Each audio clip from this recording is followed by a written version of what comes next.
الحمد لله نحمده ونستعينه ونستغفره ونؤمن به ونتوكل عليه ونعوذ بالله من شرور أنفسنا ومن سيئات أعمالنا من يهد الله فلا مضل له ومن يضلله فلا هادي له ونشهد أن لا إله إلا الله وحده لا شريك له ولا نظير له ولا معين له ولا مشير له ولا مثال له ولا مثل له ونشهد أن سيدنا وسندنا وشفيعنا وحبيبنا ومولانا محمدا عبده ورسوله أما بعد فقد قال الله تبارك وتعالى في القرآن المجيد والفرقان الحميد فأعوذ بالله من الشيطان الرجيم بسم الله الرحمن الرحيم لقد كان لكم في رسول الله أسوة حسنة وعن النبي صلى الله عليه وسلم قال العجز فخري وقال في موضع آخر من تواضع لله رفعه الله أو كما قال عليه الصلاة والسلام. قبل اس کے بعد شروع ہو ایک مرتبہ بلند آواز کے ساتھ درود شریف پڑھیں. اللهم صل على سيدنا مولانا محمد وعلى آل سيدنا مولانا محمد وبارك وسلم كما تحب وترضى عدد ما تحب وترضى يا كريم. میرے محترم بزرگوں دوست اور عزیز ساتھیوں، اللہ تبارک و تعالی نے ہمارے لیے اور قیامت تک آنے والی ساری انسانیت کے لیے ایک نمونہ بنا کر بھیجا، ایک آئیڈیل بنا کے بھیجا، اور وہ ذات ہے آقا مدنی محمد عربی صلی اللہ علیہ وسلم کی. اللہ تبارک و تعالی نے قرآن کریم کے اندر ارشاد فرمایا لَقَدْ كَانَ لَكُمْ فِي رَسُولِ اللَّهِ أُسْوَةٌ حَسَنَةٌ، کہ تمہارے لیے اللہ کے رسول صلی اللہ علیہ وسلم کی زندگی کے اندر ایک بہترین نمونہ ہے کہ ہمیں اپنی زندگی کس طرح گزارنی ہے، ہمیں دنیا کے اندر کاروبار کرنا ہے تو کس طرح کرنا ہے، معاملات کرنے ہیں تو کیسے کرنے ہیں، معاشرت کس طرح بنانی ہے، معیشت کس طرح بنانی ہے، پڑوسیوں کے حقوق کیسے ادا کرنے ہیں، رشتہ داروں کے حقوق کیسے ادا کرنے ہیں، میاں بیوی کے حقوق کیسے ادا کرنے ہیں.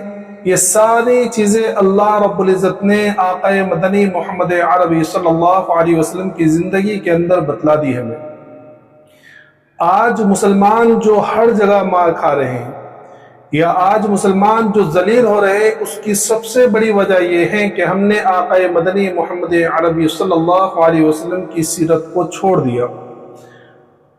اللہ کے رسول صلی اللہ علیہ وسلم کے زمانے میں اصحاب کرام کے دور کے اندر بڑی بڑی تقریریں نہیں ہوا کرتی تھی، جلسے جلوس نہیں ہوا کرتے تھے، لوگوں کو بتلانا نہیں پڑتا تھا کہ بھئی یہ اسلامی زندگی ہے یا آقا مدنی محمد عربی صلی اللہ علیہ وسلم کی زندگی ہے، بلکہ صحابہ کرام یوں کہہ دیا کرتے تھے کہ کونوا مثلنا، کہ ہمارے جیسے ہو جاؤ.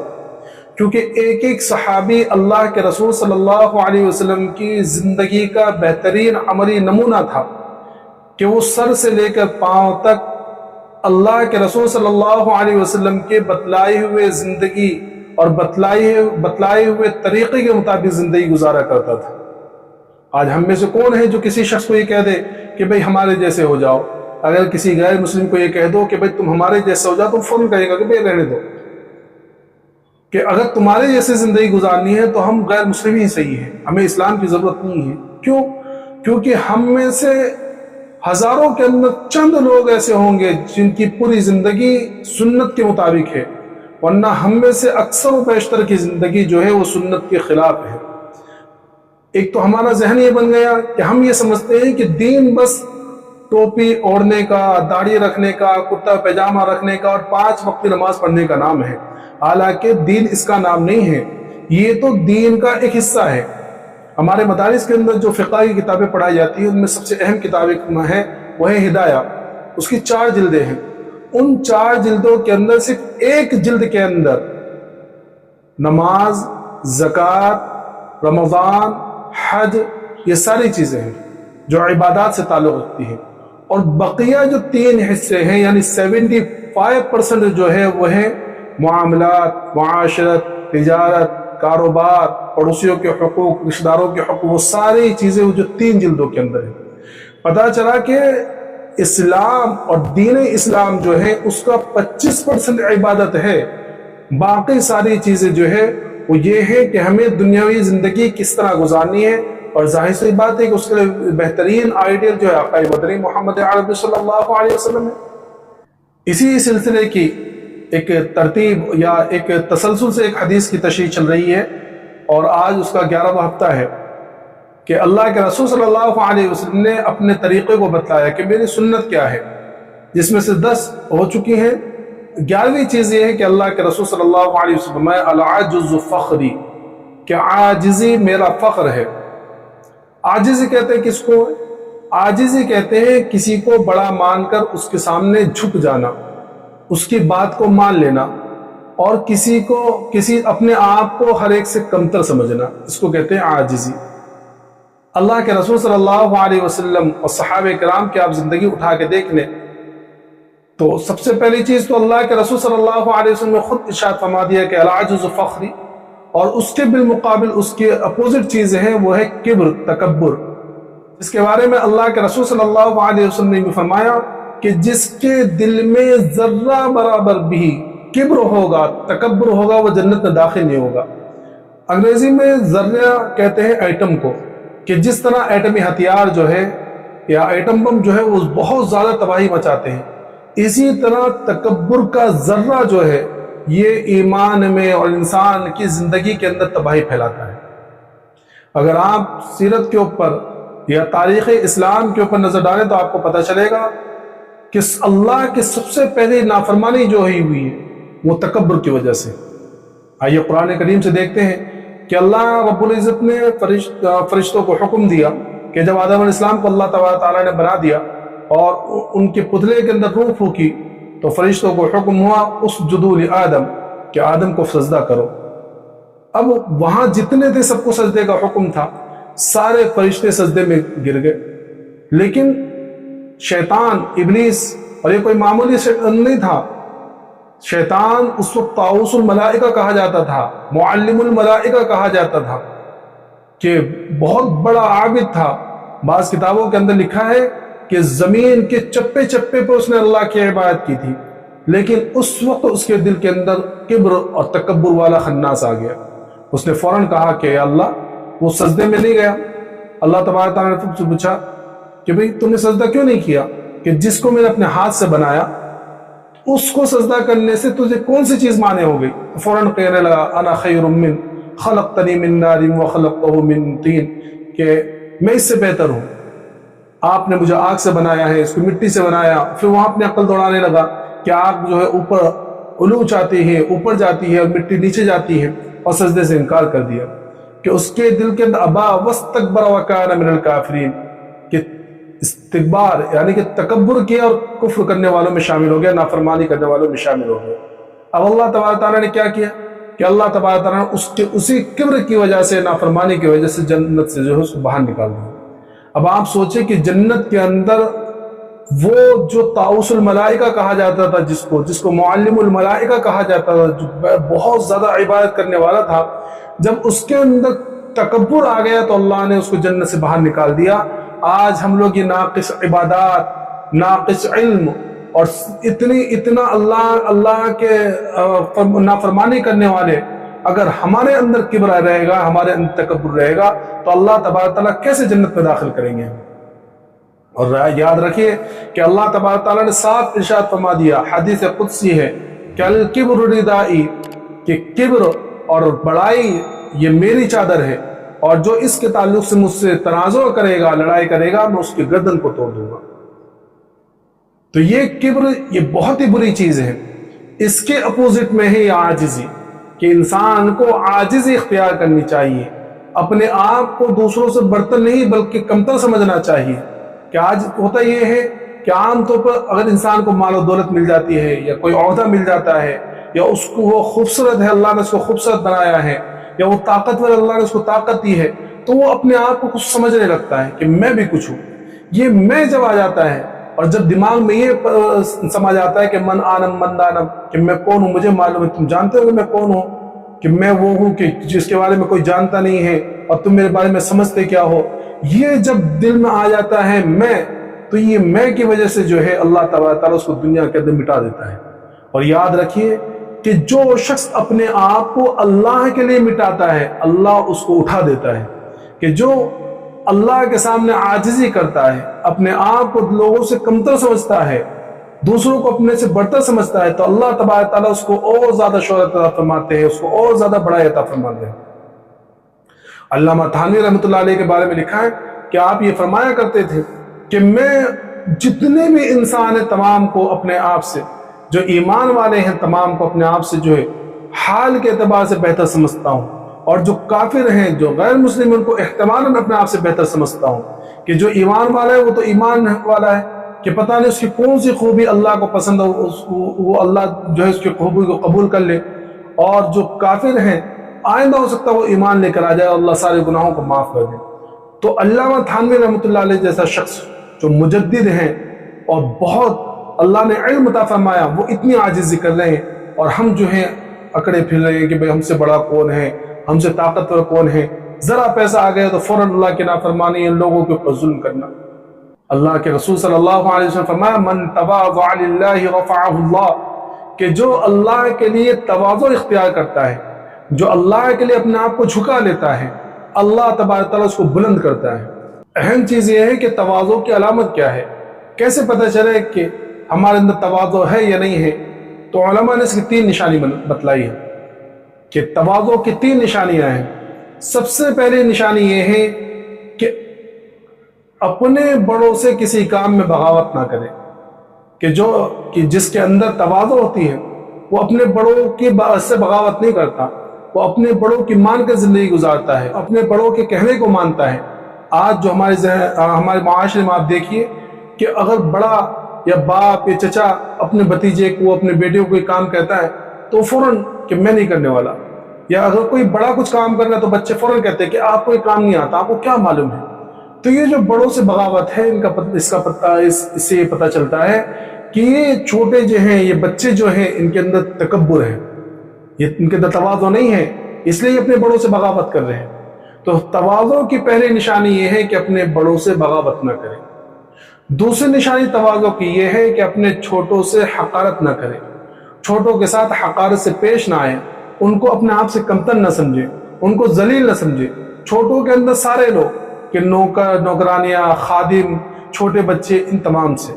اس لیے اللہ کے رسول صلی اللہ علیہ وسلم نے حدیث پاک کے اندر فرمایا من لم يرحم صغيرنا ولم يؤقر كبيرنا ولم يبجل عالمنا فليس منا، کہ جو ہمارے چھوٹوں پر رحم نہ کرے، ہمارے چھوٹوں پر شفقت نہ کرے، ہمارے بڑوں کی عزت نہ کرے، ہمارے عالموں کا اکرام نہ کرے، وہ ہم میں سے نہیں. تو دوسری چیز کہ چھوٹوں کے ساتھ شفقت سے پیش آئے. اور تیسری علامت یہ ہے کہ اپنے آپ کے اندر شہرت کی چاہت نہ ہو، اس کے اندر کہ وہ یہ نہ چاہے کہ میں مشہور ہو جاؤں، کہ میرا نام ہو. وہ شہرت سے دور رہے، وہ گمنامی والی زندگی کو پسند کرے. اس لیے مولانا قاسم نانوتوی رحمۃ اللہ علیہ کے بارے میں لکھا ہے کہ بڑے عالم کہ اللہ نے بڑا کام لیا اور بڑا فیض جاری کیا. تو یہ اس زمانے کے اندر یوں سمجھ لیجیے کہ اسلام کے وکیل تھے، بڑے بڑے پنڈتوں سے مناظرہ ہوا کرتا تھا. تو اسی طرح ایک مناظرے کے لیے کسی جگہ جانا تھا، تو لوگ جو استقبال کے لیے اسٹیشن پہ کھڑے ہو گئے کہ حضرت آنے والے ہیں. اچھا، حضرت جو ہے مولانا قاسم نانوتوی رحمۃ اللہ علیہ بڑے کمزور بدن کے اور لنگی اور کرتا عام طور پہ پہنا کرتے تھے. تو حضرت کو اس بات کا احساس تھا کہ میں جب اس اسٹیشن پہ اتروں گا تو لوگ میرے استقبال کے لیے آئیں گے. تو حضرت نے یہ کیا کہ ایک اسٹیشن پہلے اتر گئے اور جو ہے رات میں قیام وہاں سرائے میں گیسٹ ہاؤس میں کیا. تو جب وہاں وہ ٹرین پہنچی تو لوگوں نے تلاش کیا تو حضرت کا کہیں پتہ نہیں. تو کوئی مرید جو ہے ڈھونڈ کے ذہن میں یہ بات آئی کہ بھائی حضرت جو ہے اس سے پہلے والے اسٹیشن پر اتر گئے ہوں گے. اور وہ شخص جو ہے ڈھونڈتا جو ہے وہاں گیسٹ ہاؤس میں اور وہاں سرائے میں پوچھا، اور وہاں پہنچنے کے بعد جو ہے وہاں پوچھا کہ بھئی یہاں کوئی مولانا قاسم نانوتوی رکے ہوئے ہیں. تو بھائی رجسٹرار نے، جو رجسٹر لکھنے والا تھا، اس نے کہا کہ بھئی ایسا تو کوئی ہے نہیں. تو کہا کہ اچھا نام دیکھ کے بتلاؤ کہ یہاں کون کون مسافر ٹھہرا ہوا ہے. تو جب نام دیکھا تو اس میں ایک نام تھا خورشید حسن، یہ حضرت کا تاریخی نام ہے. تو مرید جو ہے وہ شخص جو ہے فوراً پہچان گئے کہ بھئی یہی ہو سکتے. وہاں جا کے دیکھا تو واقعی حضرت. تو وہ کہنے لگا کہ حضرت آپ وہاں کیوں ہیں؟ ہم تمام لوگ آپ کے لیے پہنچے ہوئے تھے. تو مولانا قاسم نانوتوی رحمۃ اللہ علیہ نے کہا کہ ہاں، میں اسی وجہ سے وہاں نہیں پوچھا کہ لوگ میرے استقبال کے لیے آئیں گے، اور میں جانتا ہوں کہ میں کہاں استقبال کرا. ایک اور بڑا پیارا جملہ کہا اور کہنے لگے کہ قاسم نے 2-4 لفظ کیا پڑھ لیے، لوگ ان کا استقبال کرنے کے لیے آ گئے. اللہ نے قاسم کو مشہور کر دیا، ورنہ قاسم تو اپنے آپ کو ایسا مٹاتا کہ لوگ قاسم کا نام تک نہ جانتے. کہ یہ عاجزی، یہ انکساری، کہ اپنے آپ کو گمنانے والی زندگی، کہ اتنے سادہ رہا کرتے تھے، اتنے سادہ رہا کرتے تھے کہ جب انگریزوں کے خلاف جہاد میں حصہ لیا اور انگریزوں نے آپ کے خلاف وارنٹ جاری کیا گرفتاری کا، تو چند پولیس والے جو ہے دیوبند پہنچے، تو مسجد چھتہ میں پہنچے. جب وہاں تو ان لوگوں کو یہ تھا کہ بھئی وارنٹ آیا مولانا قاسم نانوتوی کے خلاف. تو ان کو ایسا لگا کہ بھئی کوئی مضبوط شخص ہوگا اور اس کے آگے پیچھے لوگ ہوں گے اور بڑا سا مجمع ہوگا ساتھ میں. تو مسجد میں جب وہاں گئے تو وہاں مولانا قاسم نانوتوی موجود تھے، کھڑے ہوئے تھے. تو ان پولیس والوں نے پوچھا کہ بھئی آپ جانتے ہیں مولانا قاسم نانوتوی کو؟ تو ظاہر سی بات ہے بہت جھوٹ بھی نہیں بول سکتے کہ بھئی میں نہیں جانتا. یا تو انہوں نے جب پوچھا کہ بھئی مولانا قاسم نانوتوی کہاں ہے، تو حضرت جہاں کھڑے تھے اس سے تھوڑا سا پیچھے آگے 4 قدم، اور یوں کہا کہ بھئی ابھی تو یہیں کھڑے تھے. کیا کہا؟ کہ ابھی تو مولانا یہیں کھڑے تھے. تو ان لوگوں نے سوچا کہ بھئی ہاں ابھی یہاں موجود ہوں گے، بھی کہیں چلے گئے. تو وہ لوگ واپس ہو گئے. تو حضرت جھوٹ بولنے سے بھی رہ گئے، اور آپ کی اس طرح گمنام آپ نے رکھا ہوا تھا کہ پولیس والے آپ تک وہ پہچان نہیں پائے. تو اتنی گمنامی، لیکن اللہ نے فیض ایسا جاری کیا کہ حضرت شیخ الاسلام مفتی تقی عثمانی دامت برکاتہ کہتے ہیں کہ میں دنیا کے تقریباً سارے ملکوں کے اندر گھما ہوں، اور حضرت کے بہت زیادہ سفر ہوئے ہیں، اور آپ نے واقع بہت زیادہ سفر کیے ہیں کہ آپ کے سفروں کی کتاب جو ہے جہان دیدہ اور دنیا میرے آگے، اس کے اندر حضرت نے بہت سارے ملکوں کا تذکرہ کیا ہے. تو حضرت فرماتے ہیں کہ میں ایسے ایسے ملک میں گیا ہوں جہاں 6 مہینے دن اور 6 مہینے راتیں رہتی ہیں. میں ایسے ایسے ملک میں گیا ہوں جہاں برفیلا علاقہ، اور ایسی جگہ پہ گیا ہوں جہاں بالکل دنیا کا آخری کچھ آگے آبادی نہیں ہے. ایسی جگہ بھی گیا ہوں. لیکن میں جہاں بھی گیا ہوں، جس جگہ بھی گیا ہوں، وہاں اسلام کا کوئی سینٹر یا اسلامی ماحول یا اسلامی چیز اگر میں نے دیکھا تو وہاں پڑھانے والا یا تو دیوبند سے براہ راست پڑھا ہوا ہے، یا ان کے واسطے سے کسی کے واسطے سے اس کا فیض وہاں جاری ہے. تو حضرت مولانا قاسم نانوتوی رحمۃ اللہ نے جس اخلاص کے ساتھ دارالعلوم دیوبند کی بنیاد رکھی تھی کہ آپ کی گمنامی اور عاجزی اور تواضع اتنی کہ اپنے آپ کو مٹا دیا، لیکن اللہ نے فیض آپ کا ایسا جاری کیا کہ آج دنیا کے کونے کے اندر، آپ کونے کے اندر جو ہے آپ کے مدرسے کے پڑھے ہوئے اور آپ کے نسبت سے تعلق رکھے ہوئے لوگ وہاں پڑھا رہے اور دین کی خدمت کر رہے. تو یہ ایک حقیقی چیز ہے کہ جو اپنے آپ کو مٹاتا ہے اللہ اس کو اٹھاتا ہے. تو وہ عاجز اختیار کرنا کہ آپ دیکھ لیجئے کہ حضرت عمر بن خطاب رضی اللہ تعالیٰ عنہ کہ ایک زمانہ وہ کہ بکریاں چرانے نہیں آتی، جانور چرانے نہیں آتے، اور پھر اس کے بعد اللہ تبارک تعالیٰ نے آپ کو نوازا، اور اسلام لانے سے پہلے آپ کی سختی اور آپ کے اندر وہ اکڑ، لیکن جب اسلام لائے ہیں تو وہ عاجزی، حالانکہ اسلام کے تعلق سے تو اس وقت بھی وہی تھا کہ ذرہ برابر اسلام کے خلاف کوئی چیز برداشت نہیں کر سکتی تھی، لیکن اپنی ذات کے اعتبار سے وہ عاجزی تھی کہ ایک صحابی فرماتے ہیں کہ میں نے خود دیکھا کہ حضرت عمر بن خطاب رضی اللہ عنہ کے بدن مبارک پہ جو کرتے ہیں 17 پیون لگے ہوئے ہیں. آج ہم میں سے میں کہتا ہوں کہ پورے مجمع کے اندر یا ہم لوگ جو ہمارے رشتہ دار دوست احبابی اپنے ساتھیوں میں سے دیکھو، اللہ ماشاءاللہ کوئی ایسا ملے گا کہ جس کے کپڑے کے اوپر پیوند ہوگا. سمجھے کہ آج تو ہمارے اگر سلائی کو دھڑ جاتی ہے یا کہیں سے کپڑا پھٹ جاتا ہے اس کپڑے کو ریجیکٹ کر دیتے ہیں، لیکن وہ خلیفۃ المسلمین جو 22 لاکھ مربع میل کا خلیفہ ہے، اس وقت تقریباً آدھی دنیا پر حکومت ہے، اور حالت یہ ہے کہ 17 پیوند کرتے میں لگے ہوئے ہیں. اور وہ عاجزی، وہ انکساری ہے کہ خطبہ دے رہے جمعے کا، اور خطبہ دیتے دیتے یہ الفاظ کہنے لگے کہ اے لوگوں میری بات کو سنو. تو مجمع میں سے ایک عام آدمی اٹھ کر کھڑا ہو رہا ہے اور کہہ رہا ہے کہ ہم آپ کی بات نہیں سنیں گے. اب سوچئے کہ اگر ہم میں سے کوئی بڑا نیتا تو چھوڑیے، کوئی عام مالدار سا ہو تھوڑا سا، یا کوئی کارپوریٹر وغیرہ ہو، یا اپنے علاقے کا تھوڑا بڑا سا آدمی ہو، تو اس کے سامنے اگر کوئی یہ شخص عام آدمی کہہ دے تو کتنا غصہ ہوگا، فوراً کہے گا کہ نکال اس کو یہاں سے، بھگاؤ یہاں سے. لیکن وہ خلیفۃ المسلمین انہوں نے کہا کہ بھئی کیا بات ہے؟ تو وہ شخص کہنے لگا کہ اس نے بھی کیا بات کہی اور اس سے یہ پتہ چلتا ہے کہ صحابہ کرام کے اندر حق بات کہنے کا کیسا جذبہ تھا کہ وہ کسی سے ڈرتے نہیں تھے. تو وہ کہنے لگا کہ امیر المؤمنین کہ آج غنیمت کی جو چادریں تقسیم ہوئی ہے اس میں سب کے حصے میں ایک چادر آئی ہے, آپ کے بدن مبارک پر 2 چادر کیسی ہے؟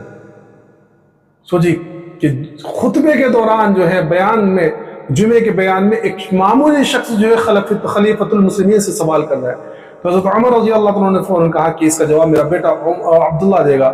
تو حضرت عبداللہ بن عمر رضی اللہ عنہ کھڑے ہوئے کہنے لگے کہ بھائی میرے حصے میں جو چادر آئی تھی, میرے والد کے پاس جو ہے کپڑے نہیں تھے تو میں نے اپنے حصے کی چادر میں اپنے والد کو ہدیہ کر دی, یہ دوسری چادر میرے حصے کی ہے.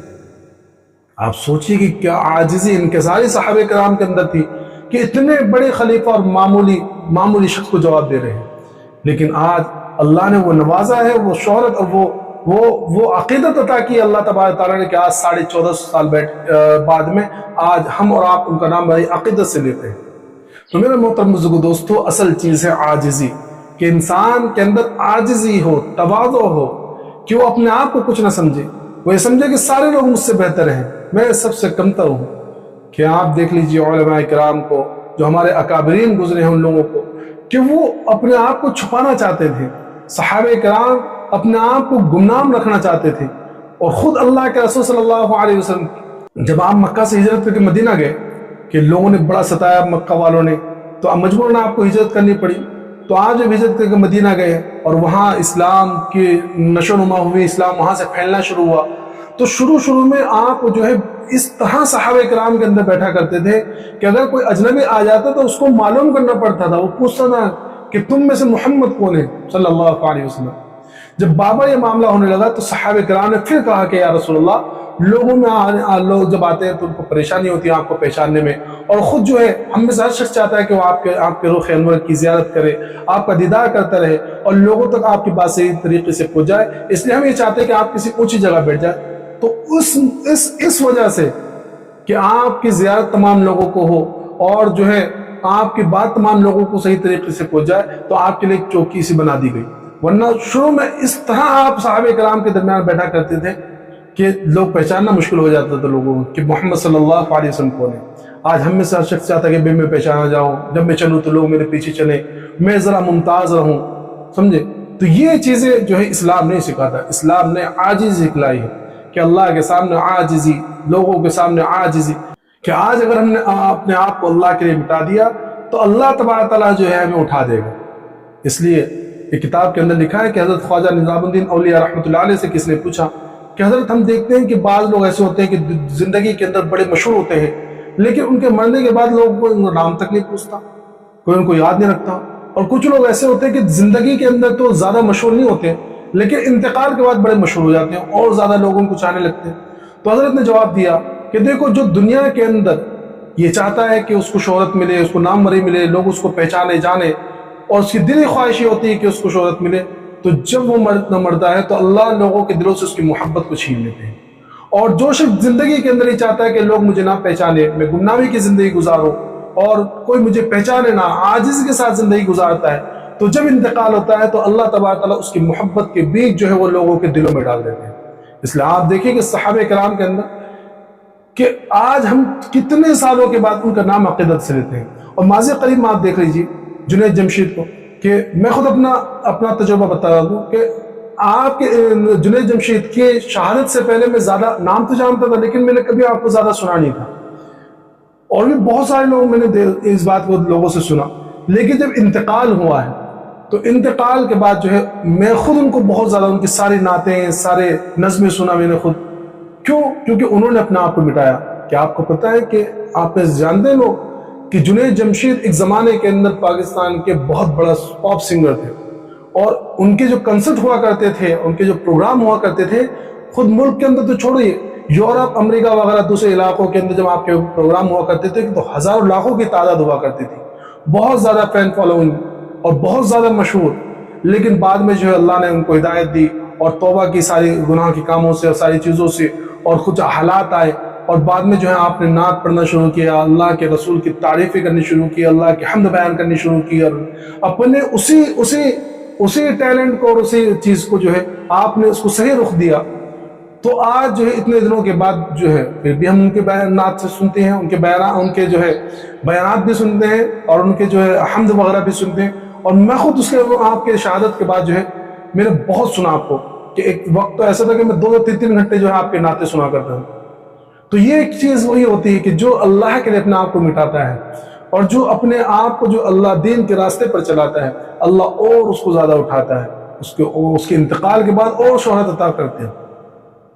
کہ دیکھو عام طور پر جو ہے تکبر کس چیز سے آتا ہے؟ کہ انسان مال کی وجہ سے تکبر کرتا ہے. کہ جو قارون کہ مال کی وجہ سے تکبر کرنے لگا کہ اللہ نے مال دیا، لیکن وہ سمجھنے لگا کہ یہ میرے علم کی وجہ سے آیا ہے، میں نے کمایا ہے. تو اللہ نے مال تو بہت دیا، بہت مال دیا، لیکن اس مال کی وجہ سے جو تکبر آیا، اس تکبر کی وجہ سے اللہ نے اس کو زمین میں دھسا دیا. حکمرانی، بادشاہت، فرعون کہ کئی سو سال تک حکمرانی کی، 400 سال 500 سال تو ایسے حالت میں گزرے اس کے کہ اس کو بیماری تو چھوڑو، سر میں درد تک نہیں ہوا. لیکن وہی تکبر کا انا ربکم الاعلی، میں سب سے بڑا میں ہوں، سب سے بڑا میں ہوں. تکبر کی وجہ سے اللہ نے ایسا عبرت کا نشان بنا دیا کہ آج بھی اس کی لاش جو ہے موجود ہے. نمرود کہ اللہ نے پوری دنیا کی بادشاہت دی، پوری زمین کی بادشاہت دی، لیکن تکبر کیا، نبی کے سامنے اکڑ گیا، اللہ کی نافرمانی کی، اللہ کا انکار کر دیا، تو اللہ نے ایک معمولی مچھر سے ہلاک کر کے دکھایا. اور آج نام تو لوگ جانتے ہیں لیکن نام رکھنا پسند نہیں کرتا. کوئی شخص اپنے بچے کا نام جو ہے قارون، فرعون اور نمرود رکھنا نہیں پسند کرتا. اس کے مقابل حضرت بلال حبشی رضی اللہ تعالیٰ عنہ ہیں، مصعب بن عمیر رضی اللہ تعالیٰ عنہ ہیں، صہیب رومی رضی اللہ تعالیٰ عنہ ہیں، ابو ذر رضی اللہ تعالیٰ عنہ ہیں، دوسرے صحابہ کرام ہیں. نہ حسب نسب ہے، سمجھے، نہ مال و دولت ہے، نہ حکمرانی ہے، کوئی چیز نہیں ہے. لیکن آج لوگ عقیدت کی وجہ سے نام رکھتے ہیں. کیا نام رکھا بھی؟ کہ بلال نام رکھا. اچھا بلال حبشی، ہاں بلال حبشی. کیوں؟ عقیدت کے صحابی ہے، بڑے اچھے صحابی ہیں اور اللہ کے رسول کے ساتھیوں میں سے ہیں. تو یہ اللہ کی طرف سے ہوتا ہے کہ جو اپنے آپ کو مٹاتا ہے اللہ اس کو اور اٹھاتا ہے. تو اپنے اندر عاجزی پیدا کریں، اپنے اندر عاجزی پیدا کریں. اور یہ عاجزی کیسے آئے گی؟ کہ اپنے آپ کو جو کچھ بھی ہمیں ملے، کہ اگر ہمیں مال مل رہا ہے تو اس میں 2 چیز کریں، شکر کریں، استغفار کریں. شکر اس بات کا کریں کہ اللہ نے دیا ہے، اور استغفار اس بات کا کرے کہ کہیں غلط چیز جگہ پر خرچ نہ ہو جائے. مال دیا ہے، اللہ کا شکر ادا کرے کہ اللہ تو نے مال دیا، اور استغفار کرے کہ اللہ کہیں غلط جگہ پر خرچ نہ ہو جائے.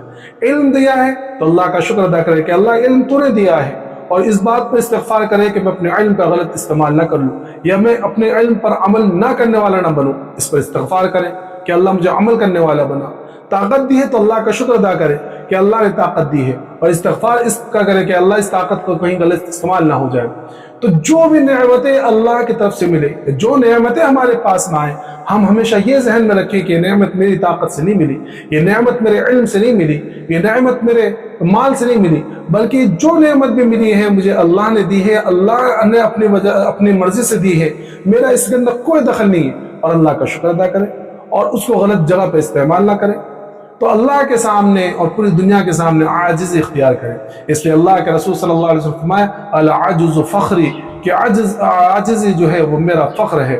اللہ تبارک تعالیٰ تمام کو عاجزی کرنے کی توفیق عطا فرمائے، تواضع کرنے کی توفیق عطا فرمائے، اور تکبر سے ہماری حفاظت فرمائے. وآخر دعوانا الحمدللہ.